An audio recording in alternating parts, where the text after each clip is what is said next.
she's author and former historian for Levi Strauss & Company. Lynn, this is her first time here with us. Yeah, her first one was on Levi Strauss. And one of the write-ups is, I'm just going to read this. Until streptomycin was discovered in the 40s, tubercular patients had few treatment options other than to take a rest cure at a sanatorium and endure painful medical interventions.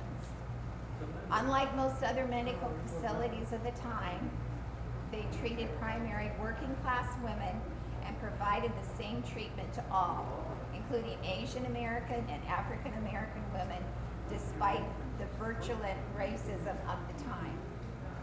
And Lynn is going to give us a great story about the sanatoriums and also the one in Calaveras County. So thank you, Lynn, for coming. Thank you.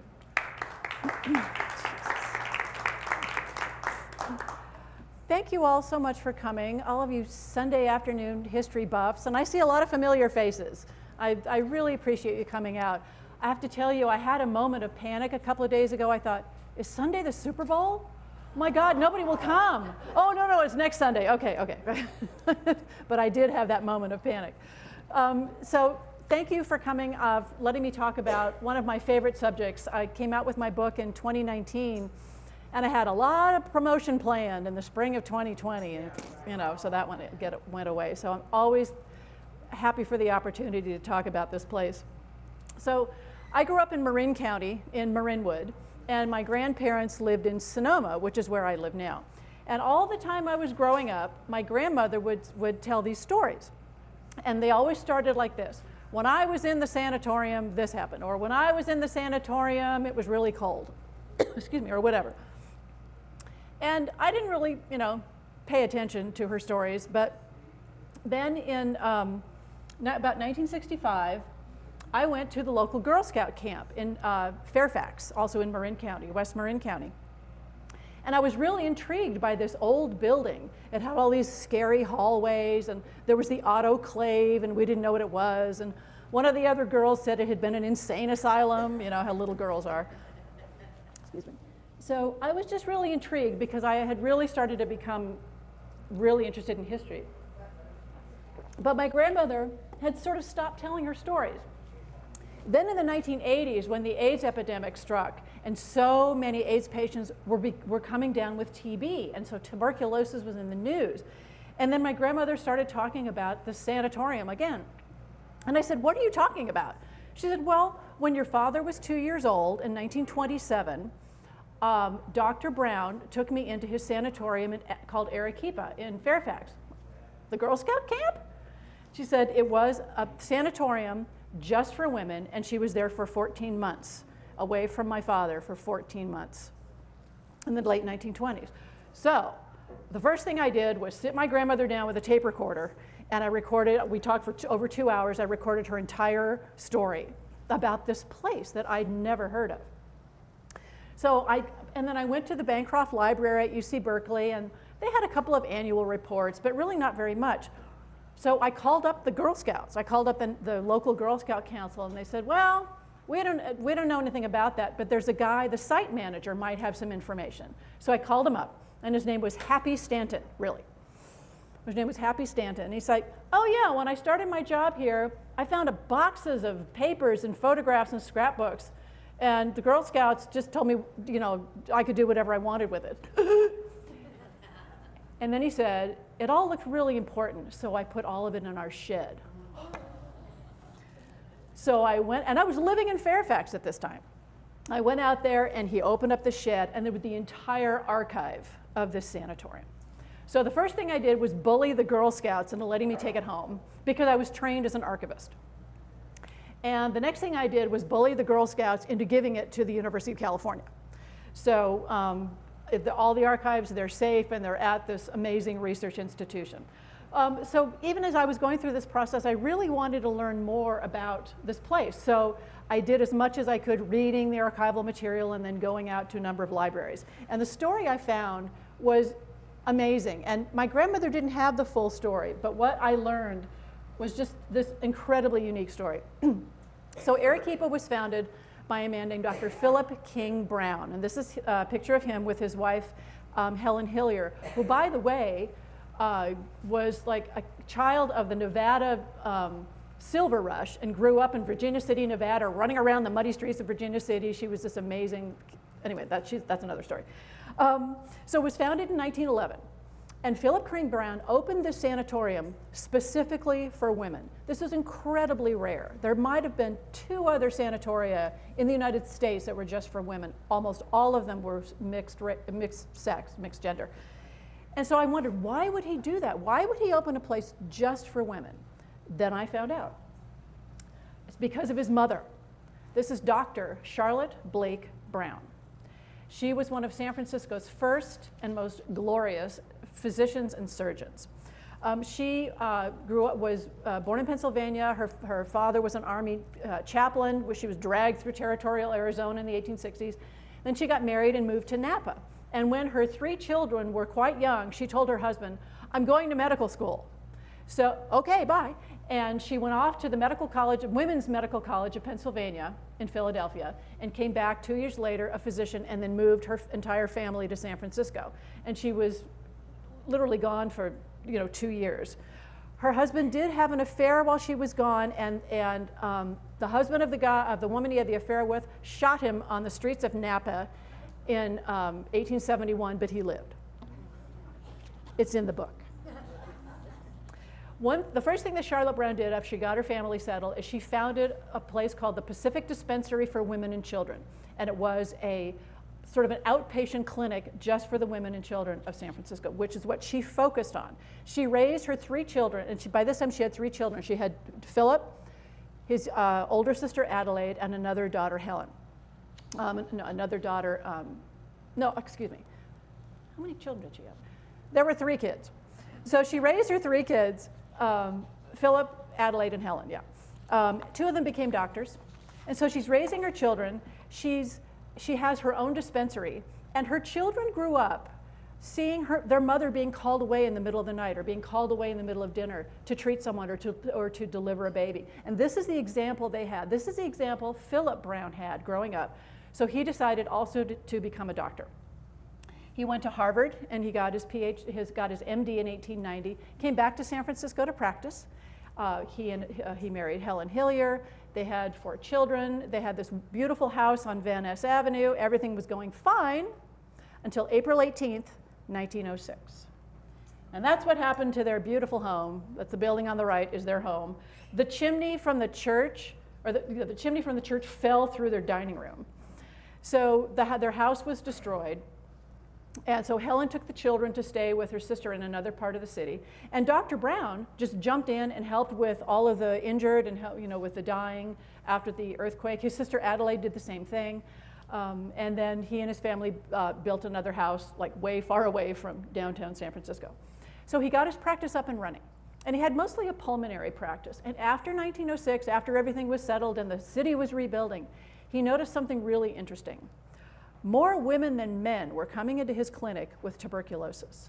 By far, there were more women getting TB. And they were the working women of San Francisco, factory workers, department store clerks, telephone switchboard operators, teachers, women who are confined indoors. And he realized what was happening. They were the most at risk because so many men were working outdoors rebuilding the city. Women were, and so all that stuff is flying through the air. And women are in these confined spaces, breathing all this stuff in. These are women who do not have regular medical care. They might not even get regular meals because they're very low on the economic scale. So they're at the greatest risk for this incredibly contagious respiratory disease that is tuberculosis. So in 1906, if you had TB, you had very few places to go. San Francisco General Hospital had tuberculosis wards, just like cheek by jowl beds, right, one after the other. One ward for men, one ward for women. The TB patients, they had to isolate them because TB was so contagious. It's spread by respiratory droplets in close quarters, and if you have underlying health conditions, it's easy to get. What does that sound like? The only solution was a sanatorium. And this whole idea of the sanatorium arose in the 1880s in the Adirondacks by a man named Dr. Edward Livingston Trudeau, great-great-great-grandfather of the cartoonist Gary Trudeau, oh, by the way. And he had TB, and he thought he was dying. So he went into the Adirondacks, which he loved, and he lived a very hardy life. He was going into the snow, and he was hunting, and he got better. And he was also resting quite a bit. And he thought, this is interesting. And at the same time, there was a lot of research going on in Germany about the value of TB patients resting in open air, especially if it's really up in the mountains. And the idea of the rest cure started coming into America by the late 1890s, early 1900s. And what happened was, when a TB patient lies at rest and does not move around, things called macrophages will grow around it's a bacterium. So the bacilli are in your lungs, and they eat your lungs from the inside out. Because TB used to be called consumption, because that's literally what happened to you. You would be consumed from the inside out, from these bacilli eating your lungs and just filling them with holes, and that's how you die. But this rest cure, these macrophages, like little clumps of white cells, would come in and they surround those bacilli and wall them off until you're eventually no longer contagious, as long as you take care of yourself. At the same time, you have to eat really good food, you have to rest, not move, and breathe a lot of open air all the time. So this sanatorium model these buildings started getting built all over the United States in the early 20th century. And this is the progressive era, when people are really open to new ideas about health and about medicine. So there were a few, but they really weren't very plentiful. By 1910, there were 135 deaths per 100,000 people from tuberculosis, which is equivalent to about the first year of the COVID pandemic. That's how many people were dying of tuberculosis every year, and certainly in 1910. So Dr. Brown is watching all these women with TB, and he doesn't want to send them to this place, and he came from a very wealthy family, and he had a lot of connections in the social world with other moneyed people, and he said, I'm going to open my own sanatorium. So he had one very, very big connection, and that was Phoebe Apperson Hearst, mother of William Randolph Hearst, widow of George Hearst, California's greatest philanthropist. I would say the West's greatest philanthropist, who was the surrogate aunt for his wife Helen. He called her Aunt Phoebe. What must that have been like? So with help from Phoebe Hearst, her social circle, her very moneyed social circle, he raised enough money to what he thought he was going to need to buy some land and to get architectural plans drawn. But in the meantime, a real estate magnate in Marin County named Henry Bothine, who had a plot of land outside of Fairfax, he heard about what Dr. Brown was trying to do. He'd lost one of his children to tuberculosis. He gave Dr. Brown 45 acres of land in Fairfax to build his sanatorium. And incredibly famous architect John Bakewell of the famous firm of Bakewell and Brown in San Francisco, which designed the post-1906 City Hall that's still there in San Francisco, donated the plans for the building, which was done in beautiful, classic California, Berkeley, brown shingle style. An incredibly, very, very California building, very, very perfect for its site. So it opened in September of 1911, and Dr. Brown named it Arequipa. Now, some people doing research before I came along speculate that he called it Arequipa because Harvard, his alma mater, had the astrophysics department had a big astronomy telescope in Arequipa, Peru. So that's why he must have named it that. No. He and his wife had a house in Montecito, which even in 1909 was a place where you had to be wealthy to live. And they had a house down there. They had a neighbor who was a former ship's captain who used to ply the waters around South America, and he married into a rich family and gave up being a ship's captain. The name of his very first ship was the Arequipa, and he and his wife named their home Arequipa. That was Dr. Brown's next door neighbor, and it means place of rest. Perfect. So that's my theory. I dare anybody to try to disprove it. Just saying. So one thing that you can't see in this photo, the sanatorium had no windows. Everything that looks like a window is a screen. So fresh air was coming in all the time. So you're a TB patient and you're in your bed and you're all snuggly, and if you're a nurse, and it's Marin County January when it's rainy and foggy and cold, I think the kitchen had windows and maybe some heat, but any place where there was a bed, and there were first beds for about 45 patients, it was absolutely pure air flowing through at all times. This shows the original wing. They had to put on a second wing in 1913 because they had such a long waiting list. Now, so Arequipa was opened in 1911. If you lived in Angels Camp or Calaveras County and you got tuberculosis before the 1920s, you didn't have a lot of options. You could go to the county hospital, Calaveras County Hospital, which had been around since the 1860s. Then it burned down in 1871, and then it was rebuilt. And they always had a few beds for TB patients. But there were a lot of other sick people in there as well. There was no such thing as the rest cure at the Calaveras County Hospital. You know, if you were bad enough to go to the hospital, you probably weren't going to leave. So that wasn't really very useful. After 1909, sorry for this terrible picture, you could go to the Red Cross tuberculosis camp in Stockton. This is the crew that built the Red Cross tuberculosis camp in Stockton in 1909. So that's 50 miles away. It was probably mostly an outdoor place, which would have been a very healthy place to go. But they also didn't have a lot of beds. In 1908, you could travel 140 miles and go to Colfax. Dr. Robert Piers opened the Colfax School for the Tuberculous in 1908. And right nearby, there were other sanatoria in Alta and Weimar, which all opened in 1908, 1909. But that's 150 miles away. Adjacent counties, every county had its own county hospital. You could probably find a TB bed there too, but if you needed what was really getting really well known as this rest cure, a sanatorium, there weren't very many places to go. In fact, the Colfax School was at one point the joint sanatorium for Amador, El Dorado, Placer, Plumas, Sierra, Yolo, and Yuba counties. So, there weren't enough beds for all those people either. It was also, all of these were for both men and women. You could go to Arequipa. Every doctor in California knew about Arequipa. That's 150 miles away in Marin County. Now, after about 1926, you could go to the Bret Harte Sanitarium in Murphys.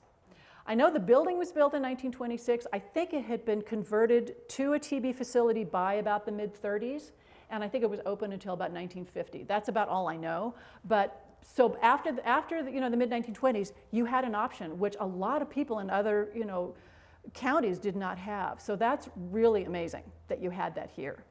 Calaveras County formed its own tuberculosis association in 1936 as well. And tuberculosis associations are now the Lung Association. The Calaveras County TB Association became the Lung Association in 1976. So there's the kind of organization that you'd buy Christmas seals, and all the money would go, it would go toward all of the efforts that these associations were doing to educate the public about how not to get tuberculosis. And so that was the point. There were a lot of other sanatoria down in Southern California as well, but if you live up here, you're not going to go all the way down to the Barlow Sanatorium in Los Angeles, which, oh, by the way, is now Dodger Stadium. You're going to need to stay up here in Northern California, and it really wasn't until after the 20s that you had something nearby that you could do.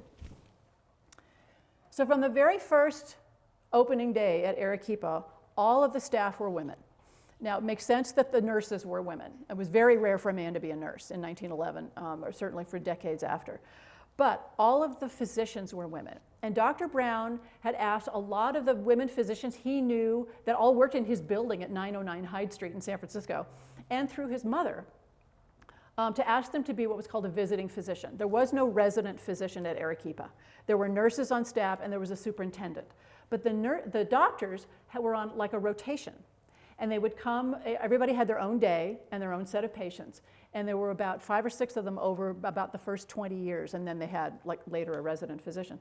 One of them was Dr. Emma Willits. She got her MD at Northwestern and then came to San Francisco to work in Charlotte Brown's dispensary for women and children.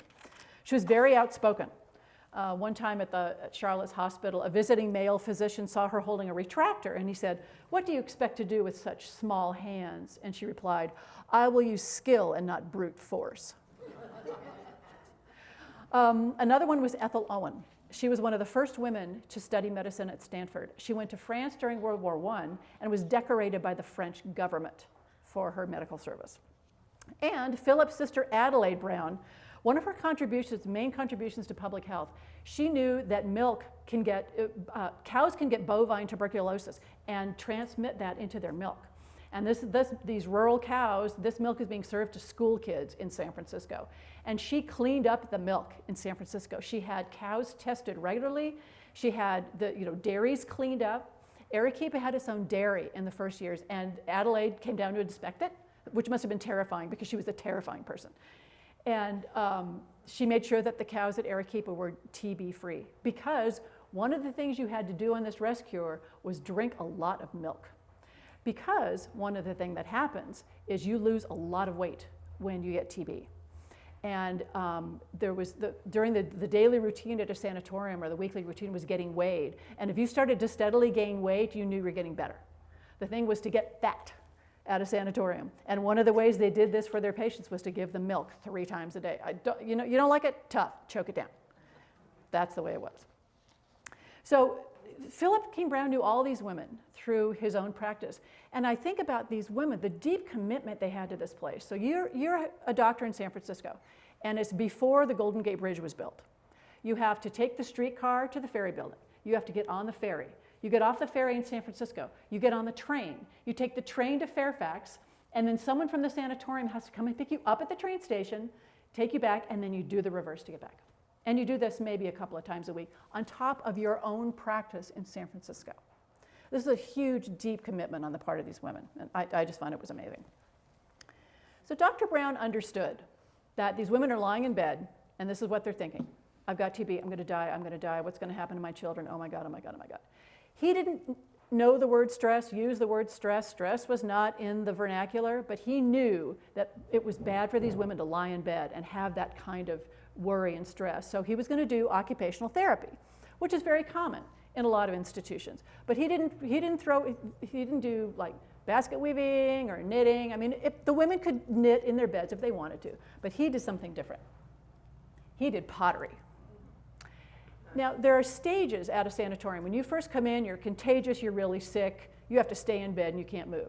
But as you move toward getting discharged, they test your sputum, and for the bacilli, and you go a certain number of weeks where you're free of bacilli, you're gaining weight. These women are getting lots of x-rays. As you're getting better and better, you're allowed to get out of bed and move around. These are the women that Dr. Brown created the pottery for. They're better, it won't hurt them to do occupational therapy, and it will help push them toward that discharge because they're doing something creative. So he brought in, over the course of 8 years, he brought in 3 really famous ceramic masters, 2 of which one was from France and one was from England, to teach these women how to make pottery. And he built a pottery shed on the property that was fully screened, so there was no dust, And the women did the glazing, they did the forming, and then they had boys from a place up the hill called Hill Farm, which is like a city getaway for kids. They did all the firing in the kilns. And so these women got to be creative, they got to make something, and then Dr. Brown went into San Francisco and talked a lot of department stores into carrying the pottery on their shelves, and the women could make money selling the pottery and pay for their treatment. This is, mind, body, stress, everything that we think of that is so modern, and he's doing this in 1912. And it's just fascinating. They did a lot to publicize the pottery. The Panama Pacific International Exposition in 1915, they had a booth. The sanatorium had a booth. Discharged patients who were really good at pottery would demonstrate how the pottery was made. And you could buy pottery there, and it would help, pay for that. A couple of women went on to careers in the arts after their time. One woman went on to be an inker for the Walt Disney Company. And then she became a renowned artist in Southern California. Who knew?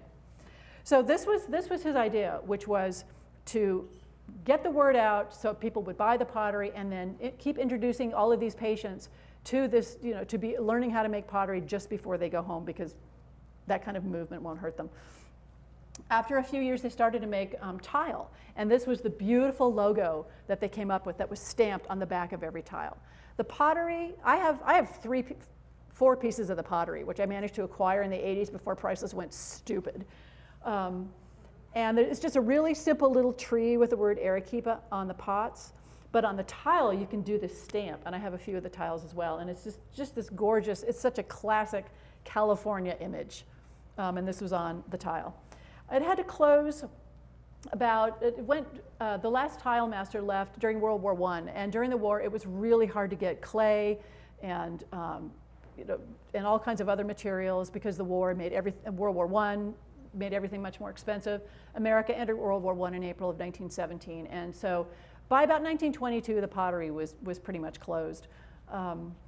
And they sold off the last of the pieces. But that short period of time showed Dr. Brown the value of occupational therapy, which we will also see again.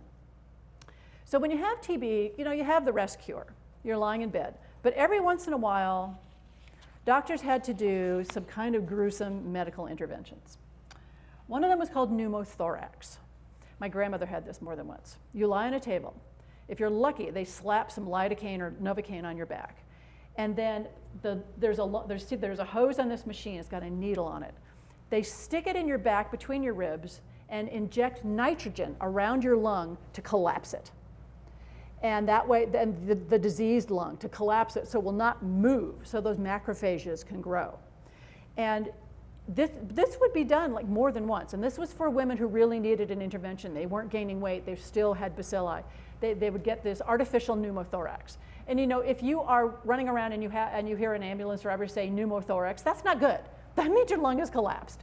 And so these women would stumble back to their bed after this treatment. And it would often be done after a spontaneous hemorrhage, because often women would just, the movie Camille, like hemorrhaging. Then there were things that were really awful. There was I can never know how to pronounce this, thoracoplasty. They'd be sent to a local hospital and have one or two ribs removed to permanently collapse the lung. That was one of the worst ones. There was also, they would clip one of the muscles in the diaphragm so that the lungs would have more room to expand, so you could actually breathe better once you were getting better. It was just awful. Now, the other thing they did a lot, I'm surprised these women didn't glow in the dark, x-rays, every week, the x-rays. I mean, and they had volunteer and then later paid staff x-ray technicians who would come in. They had the equipment right there. And these women got x-rays all the time. And they also had the fluoroscope. And I think all of you know what the fluoroscope is. And like the old-timey cartoons, you see the animals go behind the fluoroscope and all you see is the skeleton, So the fluoroscope would see things that the x-ray couldn't. So they're like getting bombarded with all of this radiation all the time. But it was the only way to gauge their progress. It was the only way to do it. Between that and and also fever. If you kept having a fever, that was bad. Those were good indications, but they really had to look inside your body. Now, in the early years, they encouraged visitors. Come on down. When my grandmother was at Arequipa, my grandfather and my 2-year-old father would come and visit all the time. And he would crawl in the bed to be with his grandmother. They knew how contagious tuberculosis was, but there was so little threat of contagion inside the sanatorium because it was absolutely pristine and clean. You were not allowed to have visitors if you still were contagious. So people would come, this is like people having a picnic at Arequipa visiting their friends from 1915. And the town of Fairfax kind of adopted Arequipa. And if you think about it, here you're a resident of Fairfax, and then you hear that somebody's building a building that's going to be full of TB patients just outside of town. And instead of saying, oh, well, heck no, you can't do that, nobody minded because everybody knew someone who had tuberculosis. Everybody knew somebody who had died of tuberculosis. And people understood that a sanatorium was not going to be, those people weren't going to be wandering through town, breathing on them. So nobody really minded. And the people of Fairfax made sure everybody was okay up there. During World War I, it was really hard to get fruit in institutions like hospitals because the best stuff was being sent to Europe for the doughboys during World War I. So Fairfax residents would just strip all the fruit off their trees and take it up to the sanatorium so the ladies could have fruit to eat. Everybody knew about them. Everybody knew everything about them. And the locals would go up and entertain. There was a piano in the main building. Local girls would go up and play the piano. In the 20s, girls would go up and demonstrate the latest dance steps for anybody who could get out of bed, the non-contagious ones. You know, they'd gather around in the dining room and they would entertain them. You know, it's just amazing. So the further occupational therapy that Dr. Brown offered were things like radiology, teaching how to do x-rays, laboratory technology like the woman at the top, and stenography and typing. Some women, and a lot of these women had been factory workers or just department store clerks, they left with new careers. They went on to careers as secretaries, stenographers, lab technicians.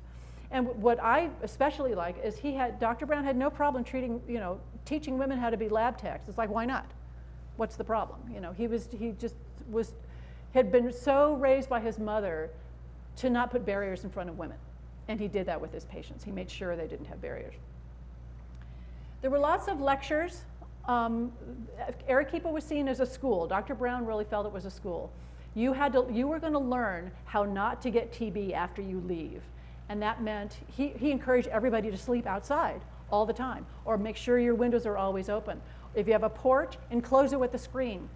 Sleep on your porch. It was called living the outdoor life, because that kind of open air was the best way to help prevent those droplets from settling into your lungs. And also learning how to eat, learning how to take care of themselves. He taught these women how to be healthy and to stay healthy so they wouldn't come back to Arequipa. He thought the flapper lifestyle was terrible. All these women in their tight little dresses out all night drinking and smoking. It's like, that is not good for you. And he just gave all these, finger-waving lectures about the flapper lifestyle. But he did believe that fashion did have some role in TB prevention. And this is a quote he gave to the San Francisco Chronicle in 1922. Because by the 1920s, skirts were getting a lot shorter. He said, "Short skirts do not sweep up germ-laden dirt from the streets. In that way, they are an aid in the prevention of disease. So go ahead, girls, shorten that skirt, you're going to be healthier." The other thing Dr. Brown did was he encouraged his patients to start their own little newsletters and magazines. And this happened at almost every sanatorium. They all had their little in-house newspapers. So the first one was called High Life. High meaning like high up in the mountains. This has wonderful artwork. There was I forget what her name is, but she was a lovely artist. And there's a picture of Dr. Brown, who apparently liked apple pie, so he's eating a piece of apple pie. One of their nurses up top, Ethel Steves, was in Hawaii, but she was only thinking about Arequipa when she's on the beach at Waikiki. And then there's a little cartoon in the middle on the right showing a really skinny woman and a really fat woman. And the woman is so fat, like she's knocking over the bench, but everybody aspires to be her because she's getting better, she's gaining weight. And there would be all these articles like, Phoebe gained 1 pound this week, or Mary is going home next week, let's give her a party. It was just this amazing camaraderie that showed itself. And this archive that my friend had kept in the shed had the entire run of all the 3 different magazines that they had from 1921 to 1940. They're really, really wonderful. One of Philip King Brown's sons was named Cabot Brown. And in 1927, he was also a Harvard MD. He'd gone to Harvard, got his MD, also decided to specialize in pulmonary diseases. And he joined the staff of Arequipa as both a visiting and a sort of a resident physician. And so also in 1927, a young mother in Sonoma got tuberculosis, my grandmother Lois. So this picture here is the filthy child. It's my father. I guess he'd just been playing. He looks a little dirty. This is her after she had discovered she had tuberculosis in the summer of 1927. Her doctor told her, you need to just sit and rest. And she's like, really? Have you seen this kid? I was like, my grandfather was a troubleshooter for PG&E. He wasn't home. Her in-laws lived next door. She had a contentious relationship with her mother-in-law. So she tried everything she could. She tried to rest. She tried to take care of herself, and nothing was working. And her doctor suggested that she go see Dr. Philip King Brown in San Francisco, and maybe he'll admit her to Arequipa. And he did that in November of 1927. My grandmother was examined by Dr. Philip King Brown himself. And she probably only had 3 months to live. And then doctors normally didn't take terminal patients at sanatoria. It's demoralizing for the other patients, and the rest cure generally doesn't work anyway. But he agreed to take her for 3 months, and if she didn't improve, because he had a bed, he would send her home. And so they went down that very day. It was November of 1927. She stayed in bed for 14 months. She said she didn't move for 14 months. She was determined she was not going to die, and her mother-in-law was not going to raise her son. She had motivation. She was very determined to live. And she and Cabot Brown were the same age. She loved Cabot Brown. I think she had a little crush on Cabot Brown, but she used to talk about him all the time. And Philip King Brown was very warm, but he was very reserved. But when Cabot Brown would come to Arequipa, it was like a golden retriever, like bounding through the building. He was lively, he was funny, he was warm, he would engage with you, and my grandmother loved him. I think it was in early 1928, smallpox broke out in Oakland. And Dr. Cabot Brown came to Arequipa to give anybody who hadn't been vaccinated against smallpox to give them the vaccine. And my grandmother hadn't had the vaccine. So at that time, it was just like a little pin. It was just a scratch. They would just scratch your arm. So he came by and he scratched her arm and said, yeah, I better do another one just to be sure. And the next day, her arm was like swollen and horrible. And the next time he came to the sanatorium, he walked up to my grandmother's bed and said, so, you gonna sue me for that vaccine? That was him. That was him. So I think one of the reasons she got better is she wanted to please him. But he was also a stern taskmaster. And when it was time for her to get discharged, so this is what she looked like before Arequipa, and this is after. If you listen to her, she's like, I was so fat. But, anyway. Before he discharged her, he said, if you go home to the same conditions you had before you came here, you will be back here, and I don't want to see you back here. You have to solve that issue with your mother-in-law. You have to take better care of yourself. And she did. And she listened to him, and she took his advice. So Cabot Brown, little by little, started taking over more of the medical director duties, which is what Dr. Philip King Brown had been doing. He had one of his other really important issues for him, which he really concentrated on in the 30s, was health insurance for all Californians. Wow. And he was trying to get bills passed through the legislature and everything so that everybody in California could have health insurance. It didn't happen. But that was his thing near the end of his life. So he turned over a lot of the day-to-day duties to Dr. Cabot Brown. In the late 1930s, Dr. Cabot Brown was making a study of patients, and he noticed one thing that needed to be changed at Arequipa. He hired a pediatrician because he started admitting children. Still only girls, but he started admitting children to Arequipa by about 1932 because kids really had no place to go. There were places called preventoriums, and they were like summer camps for kids who were at risk for TB, and they could play outside for a while, but then they'd still have to go home. But there were TB wards were not set up for children. So Cabot set up part of Arequipa just for kids, and he hired Dr. Dickey to be the pediatrician. And he did this with his father's blessing. His father's like, I think that's a great idea.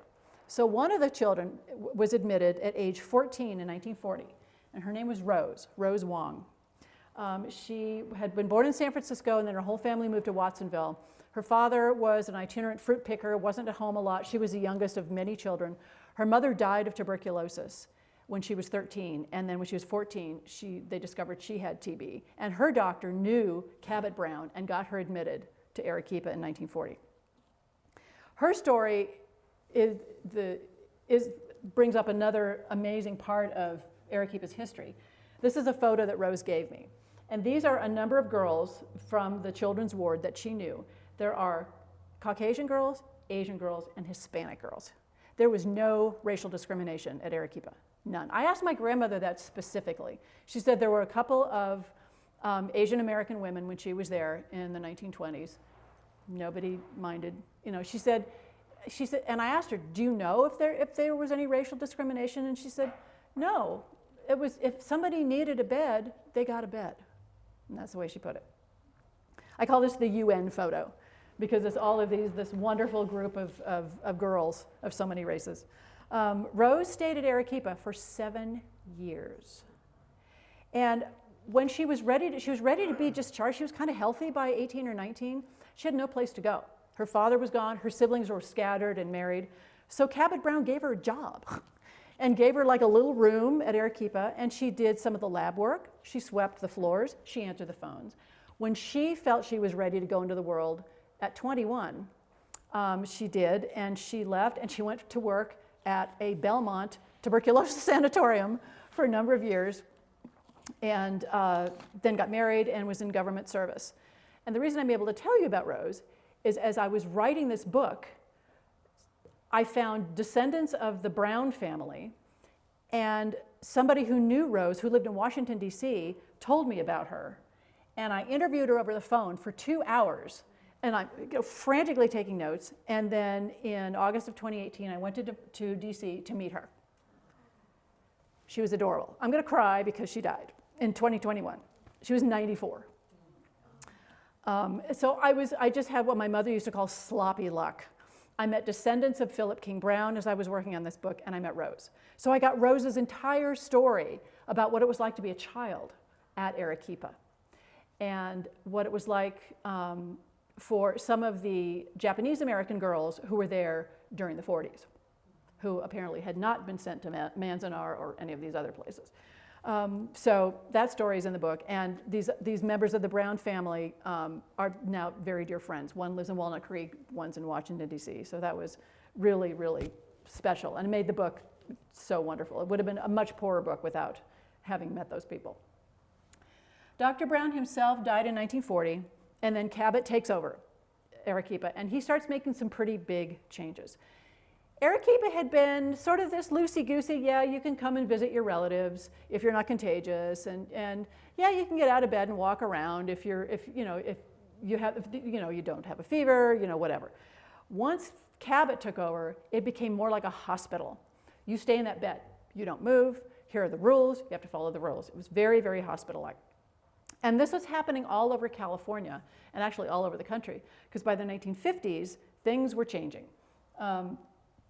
A lot of counties had these mobile x-ray trucks that would go around, especially to rural areas. You could go in, get a chest x-ray, and you'd get your results in a few days. And if you had what looked like incipient tuberculosis, you could go to your doctor. And these were incredible diagnostic tools for rural areas.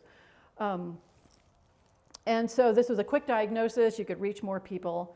But something else was happening. And just a few years after Dr. Philip King Brown died, streptomycin was discovered. In about 1944, and it was first administered to an Arequipa patient in 1947. Doctors were so excited about streptomycin, but the TB bacilli eventually developed a resistance to streptomycin, and it eventually didn't work. If you took streptomycin, you got better and you took care of yourself, you were fine. But if you were on that cusp and you still really weren't in really good shape, eventually the streptomycin is not going to work. But then another drug came out of Scandinavia called PAS. And that was also effective against TB. And these two were put together in something called isoniazid. Those two drugs together were the magic bullet that doctors had been looking for decades. And by 1948, sanatoria were like closing, like boom, dominoes, because you could be an outpatient. You could take these drugs at home. You could get the drug in your doctor's office. And the need for sanatoria was really, really going away. Cabot Brown was happy about this. He understood the importance of the drugs, but he'd been raised in the rest cure world. He still thought the rest cure had value. And so he kept Arequipa open. And I was lucky enough, I did my research in the early 1980s, and I tracked down 2 former Arequipa patients who'd been there in the 1950s. And I got to interview them. And one of them told me the story that in 1952, Life magazine had a story about the new drugs, about the days of the sanatorium are over, and had this picture of these women all in their bathrobes dancing down a hallway because they were so happy, they're going to leave the sanatorium because of all these drugs. So Barbara, this woman, showed this picture to Cabot Brown. What do you think about this? And he's like, well, if they were my patients, they would dance right back to bed. So he just really thought the rest cure was good, but he could see the writing on the wall. By 1957, there were only 8 deaths per 100,000 from tuberculosis, as opposed to 135 in 1910, which is an amazing thing. And that's sanatorium treatment and the new drugs. So and also admissions dwindled. People didn't need to go to Arequipa anymore. So he had maybe 5 patients still there, and he closed it. He closed Arequipa in 1957.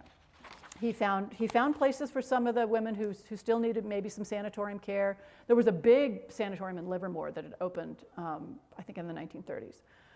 But then in 1960, the Girl Scouts took over the property. They leased the property. Actually, an organization that helped disabled adults took over the property for a while, but then the Girl Scouts took over in 1960, which is why it was a Girl Scout camp when I went there in 1965 as a little kid. I interviewed my grandmother in 1983.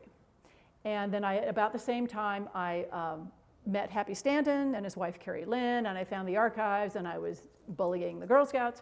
So I brought Grandma back to Arequipa. Now the building, there was nothing in there. There were some old bed frames. It was used like girls, there were lots of bed frames, and girls would just bring their sleeping bags, and you could have like an overnight in the building. But so it was pretty barren. But we walked in, turned the corner, and she's like, "That's my bed. That's where my bed was." And in this picture, this is 1983, so she's 79 years old. She knew exactly where it was. She doesn't look happy in this picture, but all the other ones, she's really happy. She was she was so thrilled to be back. And then I heard in 1984 that they were going to have to tear it down. There was huge rains in Marin in 1982 and 83. And the building had just been sort of thrown together in 1911, and it just wasn't safe anymore. So before the Girl Scouts and the county tore it down, I called a Marin County Independent Journal newspaper reporter, and I had her interview my grandmother. Till the day she died, she carried that clipping in her purse. And then I went in and I liberated a few things from the sanatorium, like my nightstand, which is a former patient's nightstand. It's like, they weren't going to do anything with it. Don't tell on me. So in this photo, she's 79. And in 1927, she was given 3 months to live, and she lived to be 102. And that's because Arequipa taught her how to live. In 1970, Linus Pauling wrote that book about how everybody should be taking tons of vitamin C. You'd go to my grandmother's house, and you'd open a cupboard, and there'd be like jugs of vitamin C. She walked all the time. She went to a Christian Science healer for her arthritis. She took vitamins. In 1980, she took jazzercise when she was, in 1984, 85, when she was well over 80. She took jazzercise classes and moved to the soundtrack of Saturday Night Fever. I mean, she did everything to keep herself healthy, and she never got TB again. So she listened to what Cabot had said. So Arequipa has been this amazing gift for me, but the real gift was for the working women of California. I think women even came from like adjoining states like Arizona and Nevada. 3 generations of the Brown family were gave themselves to the people of California. So it was Dr. Charlotte Brown, Dr. Philip King Brown, and Dr. Cabot Brown. And the Brown and Toland Medical Group of San Francisco is the descendants of that original Charlotte Brown medical practice. So I feel incredibly privileged to tell this story. Plus I get to talk about my grandmother, so that's good for me. And when the Girl Scouts were about to take over in 1960, there was a woman named Karina Green, and she was the head of PR for the Girl Scouts, but she was also a writer for the Marin County Independent Journal newspaper. And she published this wonderful piece about Arequipa's legacy and what it means to Marin County, and what it means that the fact that a women's place where women were treated for TB are now going to be a place where young women are going to learn their place in the world. So I always like to end with this because I feel like this is really Arequipa's legacy. And I want to thank you very much for coming today and listening. Thank you. Awesome.